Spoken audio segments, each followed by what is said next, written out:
Today I'm going to talk about the importance of goodwill in everything we do, and particularly the process of maintaining the goodwill, how we ensure goodwill, not only at the inception of things, but as we may face difficulties on the middle of the road. On our journey, we are facing things that we didn't really expect them when we had such goodwill, and how to counter them, and most importantly, how to use proper judgment, so that our self-criticism or our criticism of any kind do not jeopardize the very goodwill that we first cultivated in the very beginning. I use this theme because looking at the various writings of great scholars, from short poems to long treatises in the Buddhist teachings, you see the first few verses of every scholar would devote it in ensuring that they have the right frame of motivation that actually would qualify or that will deliver the good result that they seek to attain from their endeavor. So in order to do that, what the most scholars do is they actually pay homage, and they pay homage to the Buddha, the Dharma and Sangha.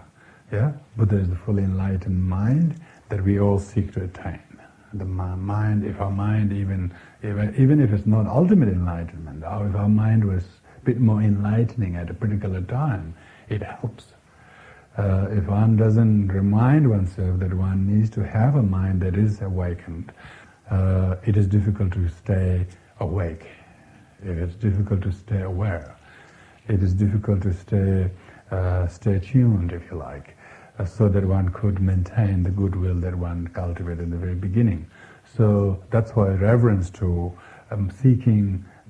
one who is seeking awakened mind always makes ourselves as a disciple, as a student. It's good to take the role of a student who's always learning something every time in life. And so even scholars who are very expert in one topic, when write on the topic, they actually pay homage to the enlightened ones, seek their blessings. This is one way of ensuring goodwill is that one is not writing out of one's own sheer arrogance and pride and overcompetence, of thinking I'm expert in the world type of feeling. That usually is not going to get very far. One doesn't take very far. If it does, it will only be something that actually become cause of one's own security. Whereas if one does anything that is in service of humanity and the rest of living beings, one must always do that. Whatever one's knowledge is, whatever one's talent is, we wanted to share. Whatever we want to do today, for instance, if our goodwill is because we are so wonderful in it ourselves, independently, and then that there is no basis for the goodwill. Goodwill has a basis that we have gratitude, that what we have, it came from someone else. So therefore, traditional Buddhist scholars have almost a moral commitment to pay homage to the triple gem before they write anything. Because so that their ego doesn't stifle the very good intention with which they want to help anybody. Now, while we may or may not be a sort of convert or traditional or practicing Buddhists, there may be various teachings of Buddhism that inspires us, and we have realized the importance of the goodwill, and it is important to use the goodwill that adheres to something more superior and more powerful than ourselves, because that ensures that any good deed we may be able to perform as a result of goodwill, we will not take credit for ourselves. We will rather take credit as a blessings, because we pay homage. We took blessings of the enlightened ones, such as awakened ones, and their teachings and the holy community from which who we have learned. So that's why, of course, whatever we may be doing in our everyday day-to-day experience, maybe we are very good, we are very senior in certain areas. It's important to give credit to those people from whom we learned, from whom we have learned and studied. And that, without that reverence being kept, and no matter how senior we have become on our own, we will not be able to deliver results that actually deliver results that is beneficial to others and oneself, because they lacked goodwill. One of the causes for goodwill is reverence and giving credit to things that one has obtained to others. Yeah, so maybe it could be anything. Yeah, it could be anything. Because if we don't have that, our basis of goodwill becomes selfish, because we think it's us who are able to do on our own. This is why scholars make a great attempt to write and to pay homage to the Triple Gem, and then they may even explain various reasons that actually elucidate the appropriateness of themselves being someone, being an accessory to these teachings, to this knowledge, being a messenger, how they came to be a useful messenger, and the outreach of the others who have made oneself useful by way of becoming a conduit through which the teaching came through us, but not from us. So it is important, whatever good we are able to do, but if our goodwill is simply because I had the goodwill, because I did this, we take credit of that, then it actually very much jeopardizes that. If we learned these very ideas, very teachings, very talent from others. Now, if we have that, then while our goodwill may be itself quite immaculate, in the sense we're doing with sincerity, there will not be any sense of residual grasping to the good we did. That's the insurance of it, really. It ensures that we don't suffer the post-action attachment. Even though we did something, and if we are still attached to it later, then it imprisons us. Our actions and their effects imprisons us. So good. What's the point of goodwill? What the point of a will and determination that's going to imprison us as a result? Every action must be something that which liberates us by having done what we have done. We must be better off by having done that. That means we must have less attachment to the things we have done. Of course, it will be difficult not to have some kind of sentimental bond, I suppose, keeps you going, I suppose. Culture that keeps you going needed to be there, but it is still important. If you have the goodwill that you give credit to the others, then you feel that you are just a part of a big mandala, sand mandala, where you are just one speck of the dust. And you still are part of the mandala, but the colorfulness of mandala didn't really come from yourself. You're just one speck of dust. So the goodwill is, therefore, goodwill in this case is that one sees oneself as a tributary of the good source, which came from the mind of the enlightened ones. And we are not totally or perfectly enlightened yet. And we're seeking to follow the path of the enlightened ones. Now when we do that, why one uses this way of ensuring that one's goodwill is attributed to others, to former ones, to more reverential beings than ourselves, that sort of completely bases our foundation that we will dedicate whatever good arose from our undertaking, because we're just a part of a small part of a huge, I would say, goodwill and contribution made by many people. So one doesn't become the most important person. That's what the scholars usually take blessings of from the Triple Gem, the Buddha, Dharma, and Sangha. At the beginning of their work, they said, "May my undertaking of writing on this topic be graceful to benefit others, graceful enough to benefit others." What can only benefit is if our motivation is untainted by selfishness. if a motivation is tainted by selfishness, no matter what we do, it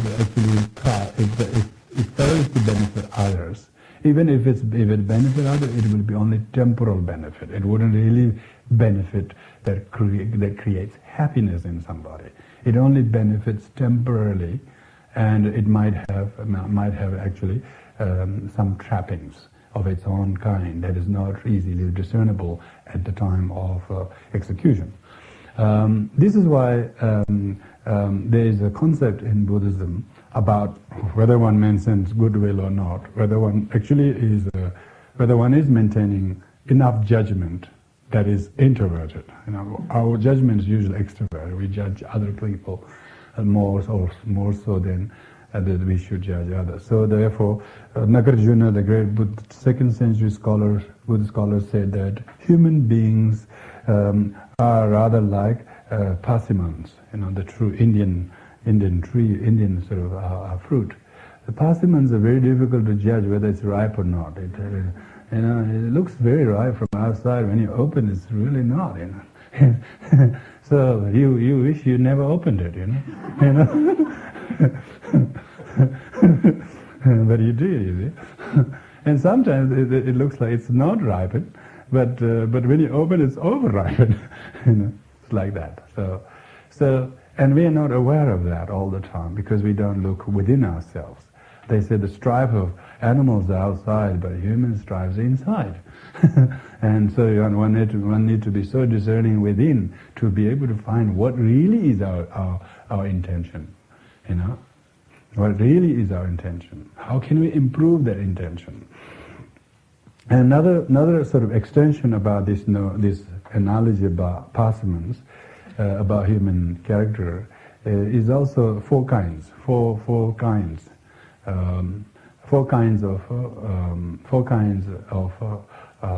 human beings. Those who fail to critically examine themselves or judge themselves, but use judgment on others all the time. Then they become sort of unpaid sort of investigators of other people's faults. Much of the findings may not even be accurate. But whereas a person who delegates that really endeavor to do that upon oneself, it becomes almost like a great. One will be the beneficiary of that undertaking to examine and I would say use self-criticism upon oneself. And it is said that often a person who's engaged in inner judgment of one's own mind and motivations. This is the whole idea of goodwill. Goodwill doesn't come naturally like that. It has to be initiated. If everybody just naturally follow their intuition and think it is right, of course, then we don't have to study and do anything. We just follow our intuition and do whatever we want. That doesn't quite work like that. So these four analogies about what a person might really be able to find. And that's what we are doing also in meditation. We're trying to sit there to see something within us. I shouldn't move. Should I? Yes, shouldn't move. I should. Sit here a bit longer. There's something coming. Wait a bit more longer. There's a lot of inner dialogue that goes on. There's a dialogue. Meditation is a monologue. There's nobody to talk to. You're just talking to yourself. What are you trying to do is you're trying to find this notion of ripeness, ripeness of one's motivation, one's intention. And the four things they use as analogy about taking one's goodwill is about human beings. Normally, whatever their endeavor is, whatever they're trying to do, they're trying to achieve something they haven't achieved yet. So that is called walking from darkness to light, darkness to light, They're trying to do something that they don't have yet. Others who might not be very aware of that, who doesn't see that they need to improve from the fallacy or faulty things that they may be unproud of, they want to improve that. They might feel, oh, they're so good, they're already very good. Now what they're trying to do, because they're so good, and then that they say, oh, I want to improve even better, you know. So that is called walking from light to light, you know. So it might not be even true, you know. The person is just thinking that they are so good, they need to improve so much.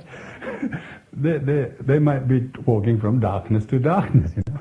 But it makes it. Person thinks they are doing what they're doing is walking from darkness to the light to light, because they self-development. All self-development are supposed to be light to light. Light to light, you know. People walking from light to light, you know. Try to illuminate even more, you know. Light to light. But they may not realize that the assumption of one themselves walking from light to light is actually walking from darkness to darkness. If the intention, if the goodwill is lacking. If the goodwill is lacking, definitely there is every danger of being. It's not so much what person does outwardly. Inwardly, they often fail to examine its appropriateness. And so, the one who's able to look within and examine their motivation, they thought they were doing very well, but when they carefully examined their motivation, it really was really tainted. And that as soon as you discover that, and then whatever you do as a result of discovering one's own inner set of weaknesses, that is called walking from light to darkness. You know, walking from light to darkness, because you thought you were way up there, but you realize that you are in the middle of you're heading towards with the wrong intention. But the discovering of the wrong intention looks like almost very discouraging for you at the time, because you're now walking from light to darkness. But it's that having walked from light to darkness, the awareness of walking from light to darkness actually gives more awakening to walk from darkness to light. That will be very, very different. That will be uphill, ascending one, because walking from darkness to light only happens to a person who is aware that they have been walking all along either from light to darkness or darkness to darkness. Now, this analogy of walking to light to darkness, darkness to light, darkness to darkness, light to light. Now, these are the four analogies. If one examines carefully which of this state of mind we are doing, you know, then it helps to form a I would say, a basis to examine. For instance, if one is busy examining one's own motivation, people might say, then all the time will go just checking one's motivation. There isn't really time to really execute anything properly, because all the time you're just examining your motivation all the time. And that's what most practitioners do. That's what most practitioners do, because the inner stripes of mind is firstly difficult to discern. Secondly, unless you have this ability to discern your own intention, you could not really guarantee any effort that ensues from that would guarantee any effect that is beneficial for us. Now that's quite a profound understanding, that fact that one has been creating causes in the past which we didn't know will create the results we have been experiencing, for instance. If we were sure that the causes we have created physically, mentally, and verbally were going to bring such and such effects, where are they? You know, if we wanted to know. So, therefore, the causes one creates in the meantime becomes more thoroughly thought out, so to speak, than it would have been otherwise. You know. And so goodwill is of course outwardly there is a thing that people say, what he did is really helpful to me. So it might even be true that the benefit that one enjoys temporarily, we're talking temporal benefit here. Some temporal help others, temporal help other people. People, for instance, whose intention is to convert you to their religion or to their religion, for instance. But they give you medicine, they give you this, and the intention is really to make you somebody that they want you to belong to. Intention is not really to help you, for instance. Now that kind of legacy of that kind of activity doesn't create any harmony and benefit to the people and the land where they have carried out those actions. Even the people who undertook or instituted such activity hundreds of years ago, they may have left themselves. The cause of the conflicts is kept in very much transplanted in that community, because the intention really wasn't to help temporarily for the people, but intention was that they want the people to become they want the people to give their own spiritual values or whatever they have to embrace the other. So the intention is therefore, this is just giving as an example. It doesn't have to be right or wrong, because it's very difficult to take any outside examples. Particularly when you talk about goodwill, outside examples are just only examples. They don't say a lot, other than to as a pointer to examine our own intention. Now, this intention is the one who has this carefully, thoroughly examined intention, and with the willingness to come out and do whatever they are best equipped, best was experienced to do. They usually have when they commence their goodwill into action. Firstly, it would have taken much longer time before they do something, because they will have to carefully think about it. It isn't driven by compulsion of past karma and habits. It has to be reinitiated, so to speak, because when you're starting something completely new, it takes more time. But if you're doing habitually something, it happens so naturally.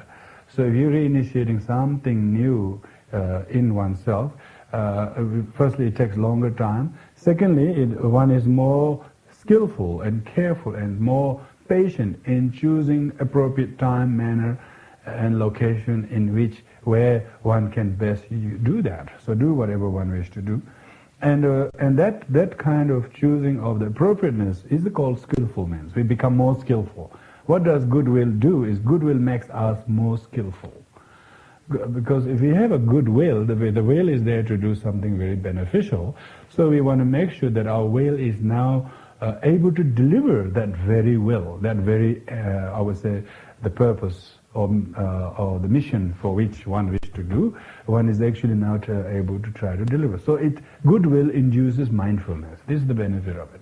Goodwill induces mindfulness, otherwise one is afraid of the lack of mindfulness. Absent-mindedness makes us to do things we won't sanction ourselves later, whether done something physically or verbally said something, and we really weren't happy with the way we conducted ourselves there and then.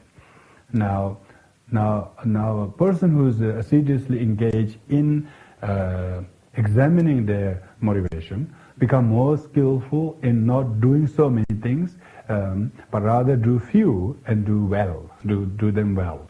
And this is why they say the person who is making an arrow will work on the bamboo, work on the bamboo.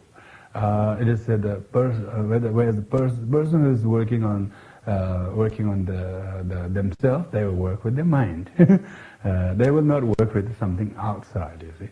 So the wise is always busy taming themselves inwardly, because they make sure that what they do doesn't create any foolish results. So the goodwill therefore not only induces mindfulness, but it actually creates a sense of sensitivity to know what the effect's going to be like if I didn't do this. If I don't restrain my body or speech or mind now, here and like this, the effect's going to be such and such. I will not let this effect come to me. So I rather be patient and not create causes that will bring such despicable results. So therefore, the wise who is wise is really therefore is busy in analyzing one's own motivation and using skillfulness, and therefore fearing the bad consequences. Bad consequences. Fearing bad consequences is also a good effect of goodwill. Goodwill only want good effects, and they rather not do anything unless they can be sure that the cause they're creating is going to be beneficial one. Now, this process of self-analysis or cultivation of goodwill person, and when they are now able to do it, they would actually do it as if, oh, I'm really not really good at it, I'll try my best. That kind of attitude. There wouldn't be, oh, I'll do it, you won't get anything better from anybody else. So that kind of attitude. I mean, these days, I don't know, in the material business world, I don't know, maybe it's exactly the opposite. You should do it, I'm the best, Look at our company in the yellow pages. Ours is the boldest. We have 2 pages. So you have to be known most to make yourself to be accepted. But one who has the goodwill, able to incorporate the goodwill in everything one does it very, very skillfully, carefully from us, but one doesn't really make the person to expect so much out of you, so that person isn't really hinging on their own expectation, So therefore, one actually doesn't make huge promises. There's one who is developing, cultivating goodwill doesn't make huge promises. They'll rather make few non-promises to others, but fulfill maybe more than they promise. That is the one who has a sign of goodwill, because they might say, oh, I think I'll bring 2 truckloads of wood today, but actually he'll bring 3. I'll bring 5, but he actually brings 3 only. Of course, quite a different thing. So they said the wise who's busy examining their motivation, they firstly would do everything carefully, that which delivers the benefit. Secondly, they would not stick out their neck saying, I'm going to do so much, and then do not. And that's why if you're looking at the Buddhist scholarship, very devout scholarships, they would usually write a couple of verses at the very beginning of the work, after having paid homage to the enlightened ones, and they would say that I'm really not best qualified. I have no qualification whatsoever to write on this topic. If any benefit comes from me writing this, it is for myself to not forget this. Things like that they were. So that's like Shantideva. Shantideva, the great classic. His work is probably best known than many Buddhist discourses. It's because he said that, and his intention really said, that's what his intention is. It doesn't mean that he doesn't wish to benefit others, but he doesn't promise so much. He just said he's trying to simply write it so that his own little understanding of the teachings are not forgotten. So here's just simply his note. These are only his notes. He never said this is going to be published or this is going to be, but he never contacted Random House or he never got those journalists to write on their behalf and write more than what really author, the informant really told, and not that kind. He just probably it took years before even people discovered he wrote such a thing. The work only discovered when he passed away. He was reading his work every day as a daily prayer. People didn't know he had such realization. He wrote 10 chapters, and then everybody. He was really discreet. He never said he knew so much. He can do so much, but he was practicing very, very high, hiding. He's hidden yogi, hidden, and like that. So it's that is called like. It's really an expression of modesty. This is what I'm talking about. Even with one's intention, be modest.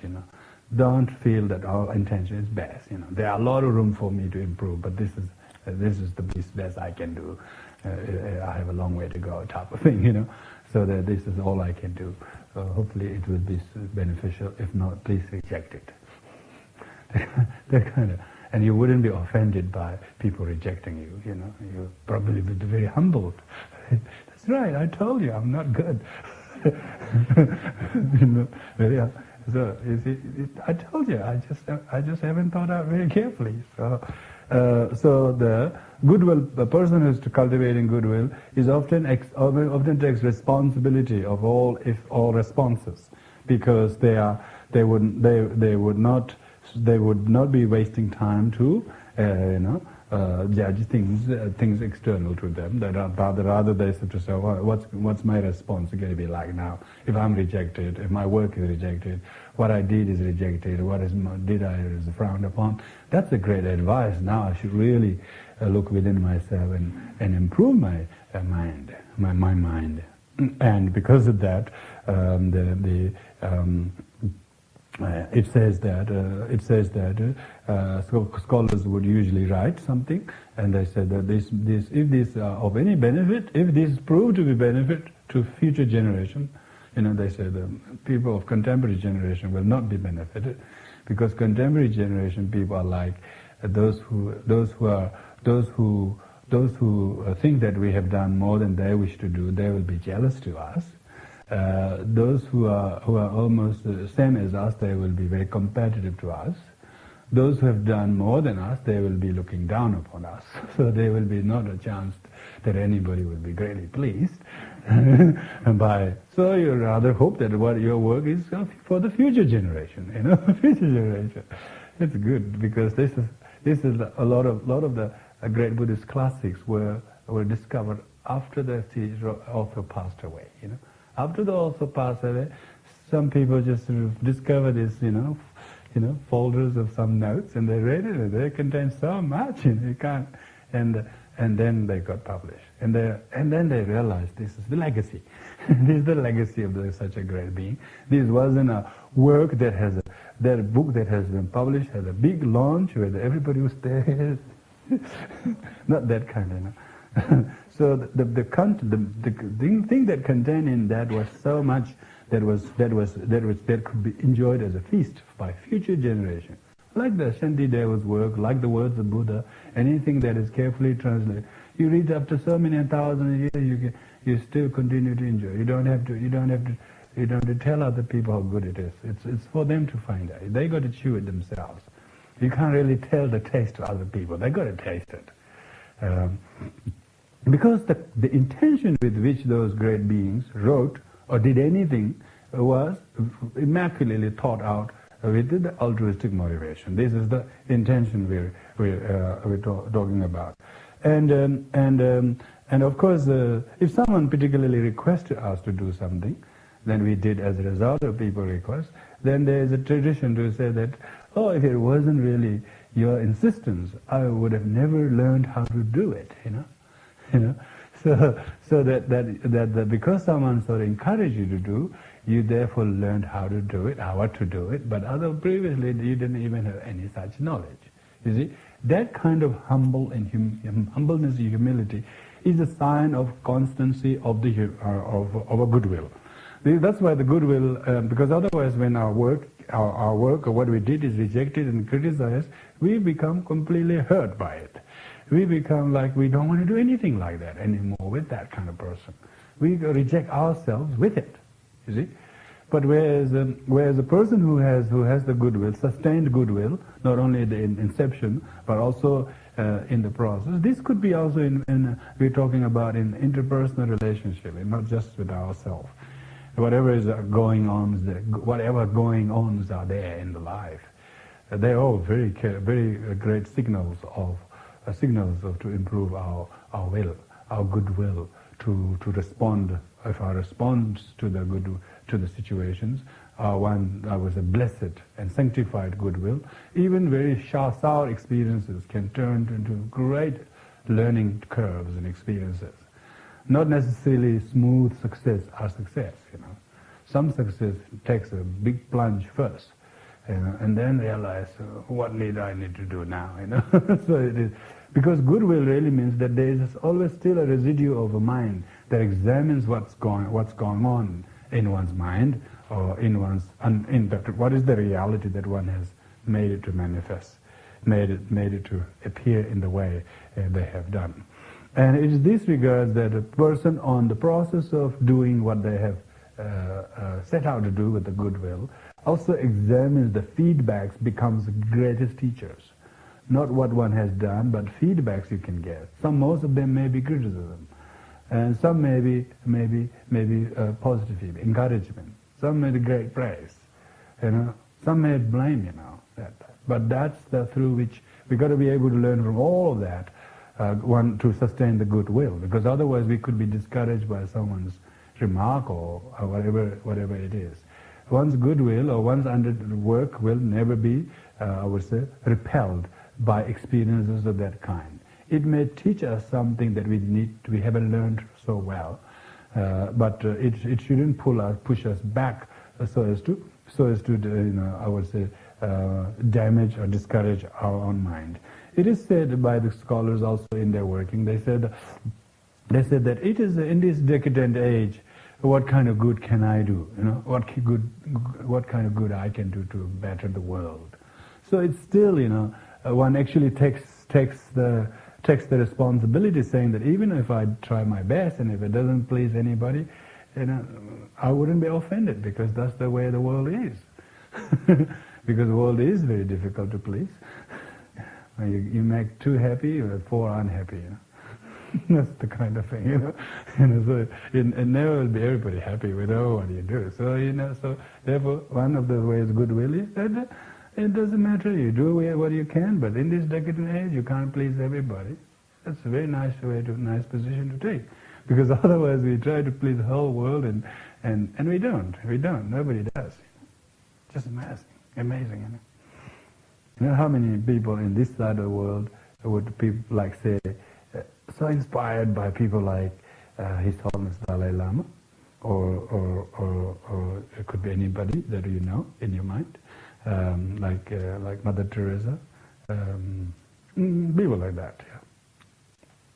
I'm speaking just few religious leaders there, but there could be non-religious leaders as well, people who have done well. But they have completely different side of the story. There's the other side in the world, and it's completely painting a different picture. Like His Holiness Dalai Lama to the communists is a splitters. He is the biggest soul in the eye of their existence. They're waiting, wait until he passes away, then we'll fix stuff, everything. Amazing, How can you do it now? Now, of course, His Holiness gets this kind of feedback all the time, He every single person who's escaping Tibet brings them messages that his pictures are banned, how many people have been imprisoned just by saying his name or all. So he feels responsible. What have I done? The poor peasants alive has been put in jail just because they took my case, kept a photo of me. Just imagine the thing such as what he has to put up with. How the guy sustains his goodwill, sustains his motivation, sustain his compassion. So it's important not to think that we will be able to do an immaculately so good that everybody will be impressed. That will definitely dampen our goodwill, because we have unrealistic expectation of our own endeavor. We must be warned by ourselves that there will be many who will reject and many who will oppose. The complexity of our karmic relationship there is something both don't know, and it's just got to be accepted. If one thinks that everybody can have to be pleased, everybody has to be satisfied, this is not the world where you can do that, because this is a world of dissatisfaction. It is while being many dissatisfied we try to make ends meet. And we try not to be dissatisfied by that, and try to keep our purpose of being additional day or week more meaningful on top of the things that we have already done and achieved so far.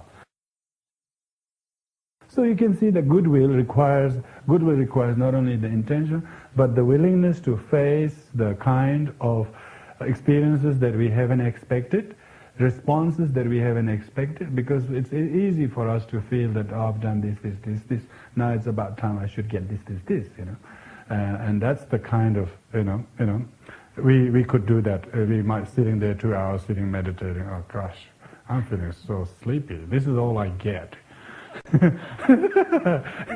I want to be awakened, but all I get is sleepiness, Goodwill could be dampened, So you should say, yeah, of course. He said, oh, I've got a lot of karma, a lot of physical karma, a lot of things from the past that is sedimented in my mental stream, and they have to be purified, they have to be purged sometime or other, and they may be now coming. It's not that what I've done is wrong and the cause was going to go astray. It will definitely bring good benefit results in turn, but in the meantime, I mustn't be discouraged by this.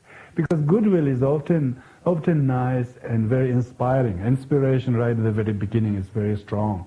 But inspiration should be maintained. We have to have a skillful means to sustain that goodwill.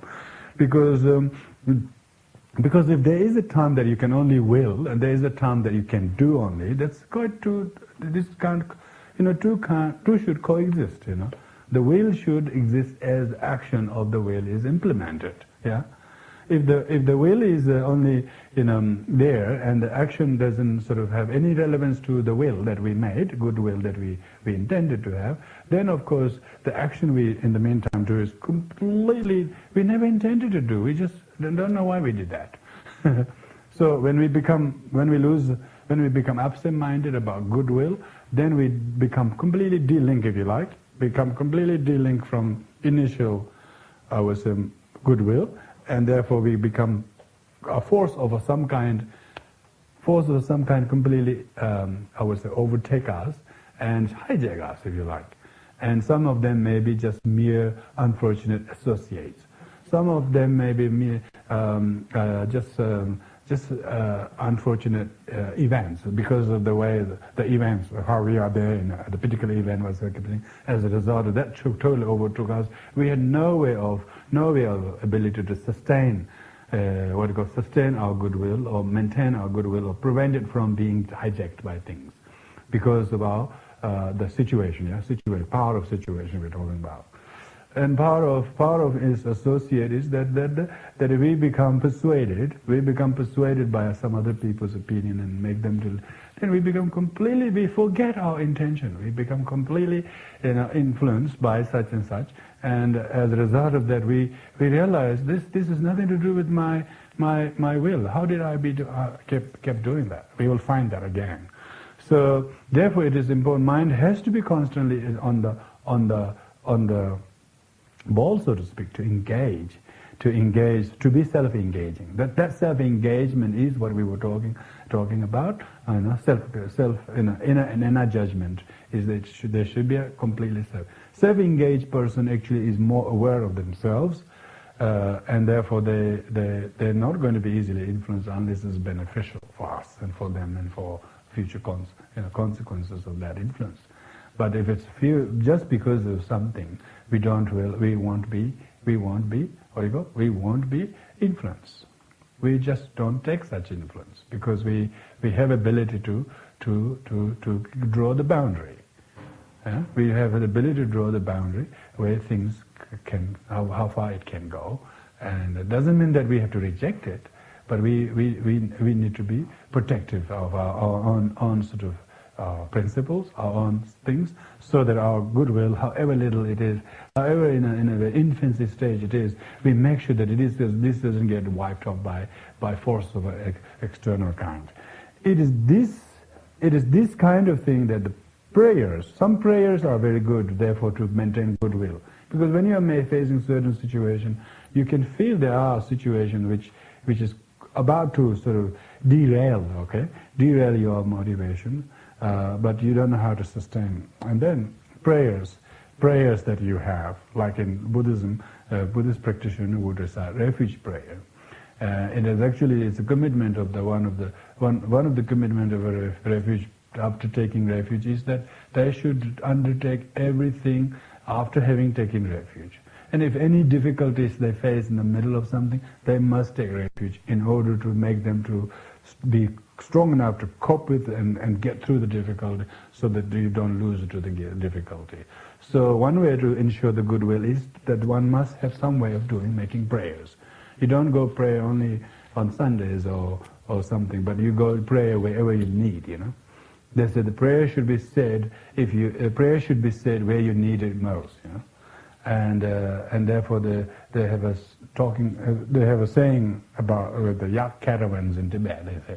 They say there's a faith of the yak caravan driver will be tested when he is passing through a dangerous precipice. Whether he really calls the triple gem there or not, because there won't be many other helpers to save his animals from falling down or like that. So if he has a faith, he will really recite it there. Likewise, one who has real intention to sustain their goodwill, when the difficult situation that we might meet or we might experience, it is then we need to mentally take refuge in the triple gem. Please bless me. Please show me the guidance, because I'm about to walk from darkness to darkness now. Now please give me some light so that I have a little bit of light, and that I can think of walking from darkness to light. Because often we are walking from darkness to dark, and the consequences would be worse. But we are feeling dark. At that time we need to invoke to turn it into light, to turn that into light, because darkness is potential light. It's the potential light. The darkness itself is not contrary to that. It's our unawareness of the darkness. It's our unawareness of the inappropriateness that makes the effect of darkness so imprisoning and so crippling it is. See, then the darkness turns into light. You see, oh, I'm dull. Oh, yes. Oh, maybe I'm leaning too much on the wall. I should sit up straight. Oh, sit up straight away. You can see the darkness turn into light, because otherwise it's quite easy to I can't meditate like this. Oh. Darkness all the time. Darkness to darkness.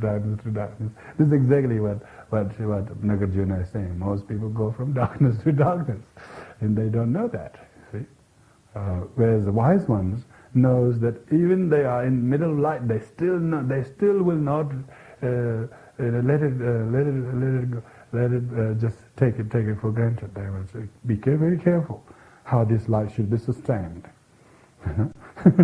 And therefore it's light to light. Going from light to light is quite uplifting, and its effect will be very powerful, even though the experiences of itself was quite difficult, but your mind was seeing great light in it, great meaning in it. So awakening is taking place in a very terrible situation where we may be abused by somebody, but our mind is now seeing this is an excellent opportunity, to cultivate awareness. And straight away it becomes light, and then sure, it has become light. It becomes more light, and the mind becomes uplifted, and the situation doesn't become daunting to us, because we have a protective system not losing oneself to such external situation. Goodwill is not just will at the beginning, but that kind of mechanism which actually sustains. So the goodwill becomes the action. Goodwill becomes the good action. Goodwill becomes the action, which is effect of the goodwill. The person is, they have nothing to be unhappy about, because they've been coping so well all along, and in the end, and they have no regret, or they have nothing to scapegoat. They feel that awareness is the one that counts. So the goodwill is therefore not something to start with, but actually the action, the consequences of the goodwill usually enhances one's goodwill, and it becomes the very spirit with which one does. That's why it is said that the person who walks from the light to light not only walks, but actually reaches. He reaches the destination. He's not walking in circle. The person who is walking from darkness to dark, he walks, but he doesn't reach anything. He just goes in circle, and therefore it just perpetuate the same old difficult situations that they are perpetuated. Where the person from light to light not only walks and reaches, but they reach other beings.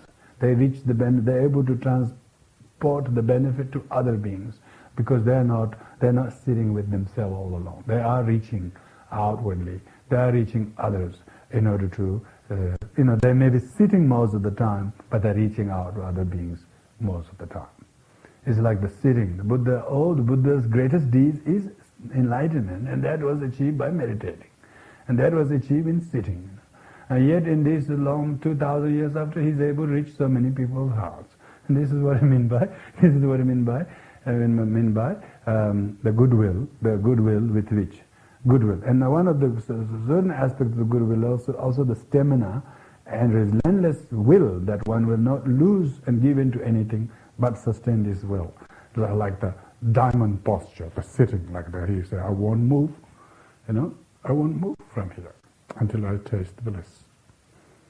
And that kind of will, sometimes this is not rigidity, this is called real kind of confidence.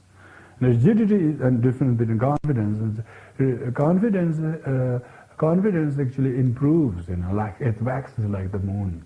Whereas rigidity, there's only a limit how it can go, and then after that it just collapses.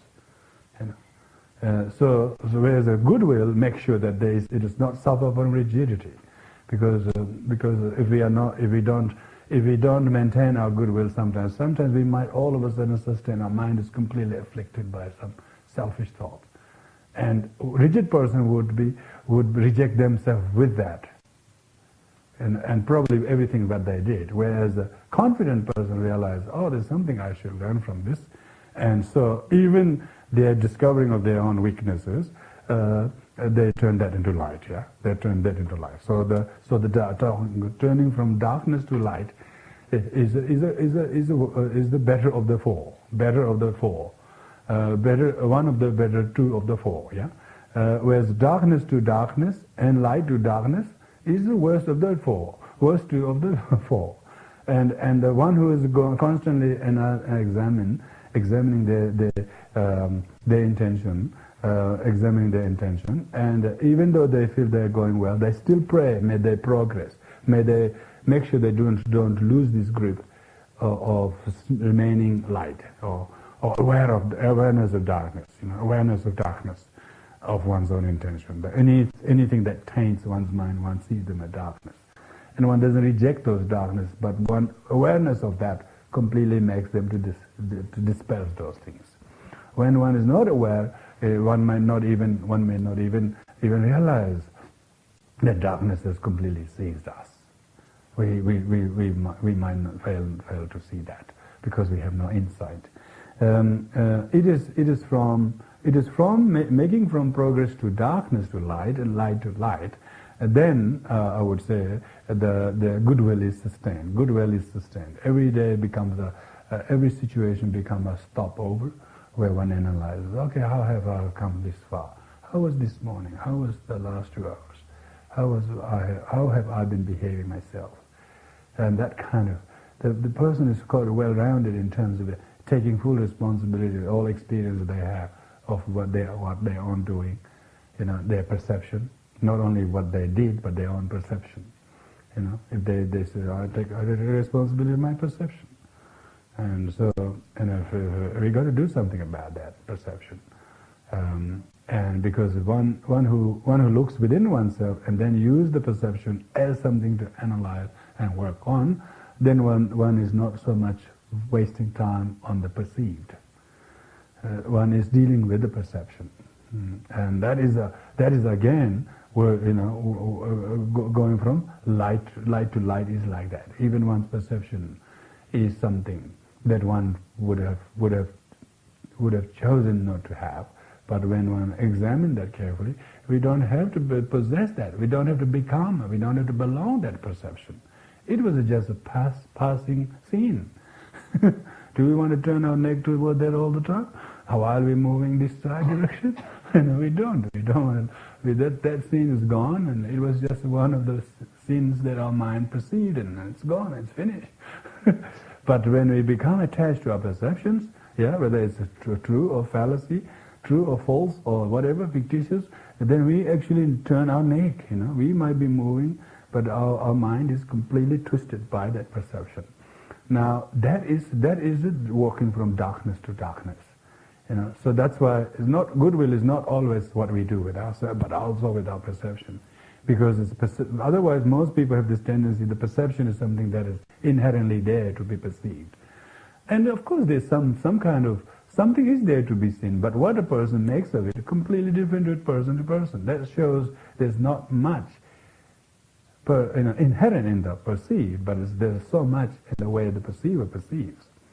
Because when that kind of analysis takes a very effective role, it guides our reasoning forces. It sharpens our reasoning forces so that we don't get stuck with the perception, but rather we get over it, so to speak. That's what goodwill is, because otherwise our perception can dampen our goodwill, and therefore we are not able to sustain goodwill, because our perception is able to completely darkens our good intention, and that's why going from light to darkness, the light that is not aware to maintain its strength easily loses to the darkness. And it is for this reason goodwill requires contemplative meditation. To sustain goodwill, you can see the role of meditation that we do before each session here is that the meditation allows the mind to be quiet and still and see what is really going on in our mind. It's amazingly sort of colorful when you really see it, and there's even a choice that you can make when you see your mind very clearly. So there is no one static thing that we have to take or reject. There's nothing. There's almost many angles from which we can make our mind perceive itself while sitting there. Our experiences go from A to Z. Within a matter of minutes, you can see the mind swinging itself from one to another. And if we don't see how the conduct and behavior of our mind, we wouldn't know what we are doing with our body or speech or mind, thoughts and so forth. So when we closely watch our mind in meditation, we can see so clearly. And if that kind of awareness is not maintained, how would we ensure that is carried out, that everything we do is appropriate or proper? And that's why goodwill is goodwill. It is said by the Kadamba master, says, if your goodwill is if you have sustained goodwill, if you have a goodwill in everything you do, then the places and people and experiences you have are all good. It's all good. And if you don't have goodwill, then places and circumstances, experiences, what you have, are bad, because it's tainted by one's will. Sambazana sadan lamyang zang, Sambangena sadan lamyang ngen. So all our perception seems to be very much colored by our will, our intention. I think it's very powerful to know that, and it completely empowers us by doing that, because otherwise we become a victim of what we're seeing out there. We couldn't change the things we see, because we just don't know how to. There's something so concrete out there. But when our mind is able to change its intention, a way it perceives, then almost that as long as one can sustain the projector, as long as the projector is in good order, then the pictures is also pretty clear. They are no longer blurry. And that's why the role of goodwill plays not only in religious or spiritual undertaking, but everything we do. And most importantly, it's good to remember the notion of the four parameters. That is what the mind could be doing right now, whether it's being stalled, or whether it's moving from, if it's moving from what to what, light to light, or light to darkness, or darkness to light, or light to darkness. It's so that kind of constant awareness is meditation, whether one is sitting or whether one is doing various things, but aware of that, and that could be quite uplifting to have this awareness. It's called insight, really, insight, insight of a uplifting, and that almost it energizes us in no way that we can compare with anything else. It gives the stamina and energy. So that's about it today.